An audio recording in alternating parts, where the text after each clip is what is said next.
They went on lavish trips to exotic places, and it didn't cost the taxpayers one single dime. That's because lobbyists, corporations, and trade associations picked up the bill. A 5-year study by the Center for Public Integrity shows members of Congress and their aides went on 23,000 so-called power trips at a value of almost $50 million. 10 News reporter Mike Deason has a look at how some local members of Congress fared.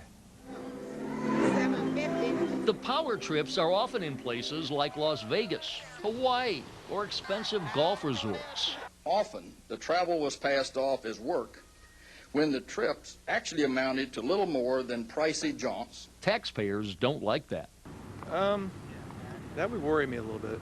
Congressman Michael Bilirakis has traveled more than 2/3 of Congress. He's been on 8 paid trips to Las Vegas and has been quoted as saying he likes organized casino gambling.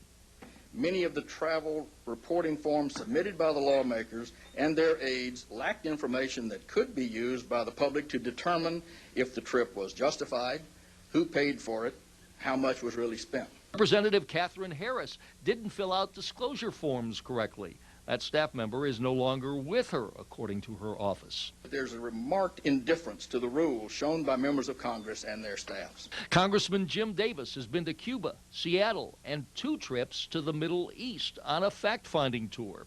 And while Davis did have the 2 fact-finding missions to the Middle East in previous years, his staff says that he's had no power trips this year because he's been too busy running for governor, highlighted by the fact that he has missed more votes in Congress than virtually every other member since running for governor. Senator Bill Nelson has been on 34 trips. His office says that's a complete and disgraceful misrepresentation of his travel.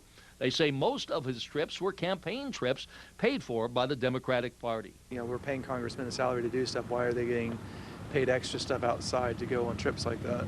That's a question only these 4 members of Congress and their colleagues can answer. In Tampa, Mike Deason, Tampa Bay's 10 News. The Davis campaign admits the congressman has missed several votes, but they say on the issues Davis missed his vote would not have changed the outcome. Meantime, aides to Senator Bill Nelson did go on several trips paid for by trade associations or agencies that had business with Congress.